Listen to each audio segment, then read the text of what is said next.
पक्षाचे प्रमुख नेते म्हणून त्यांनी माननीय मुख्यमंत्री आणि दोन्ही उपमुख्यमंत्र्यांच्या माध्यमातून महायुतीमध्येच राज्यामध्ये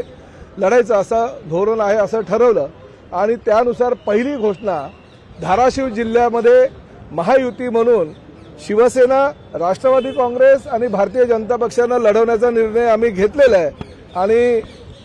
माननीय मुख्यमंत्री आणि माननीय उपमुख्यमंत्र्यांनी त्याला मंजुरी दिलेली आहे। ही घोषणा करण्यासाठी आपल्या समोर आम्ही आलेलो आहोत।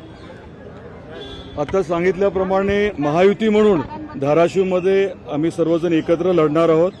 आणि जनतेची सेवा करण्यासाठी प्रचंड अशी ताकद आम्हाला आदरणीय मुख्यमंत्री देवेंद्रजी फडणवीस साहेबांनी दिलेली आहे। दोन्ही उपमुख्यमंत्री एकनाथरावजी शिंदे साहेब आणि अजितदादा पवार साहेबांनी दिलेली आहे आणि धाराशिवचा सर्वांगीण विकास जलद गतीने करण्यासाठी ही महायुती अतिशय ताकदीने काम करणार आणि सर्व या निवडणुका एकत्र लढणार आहे।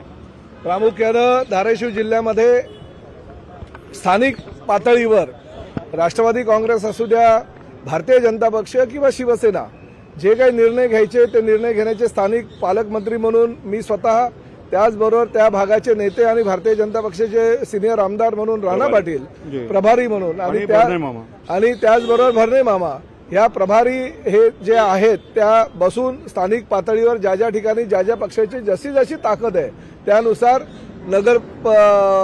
पालिकेमध्ये नगरसेवक पदाला कोण उभं राहणार आणि नगराध्यक्षाला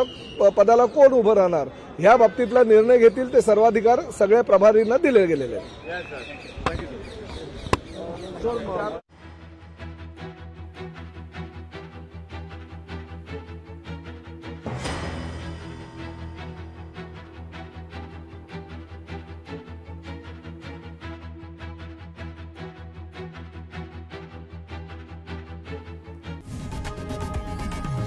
लोकशाही मराठी ऐका, पहा, जागरूक रहा।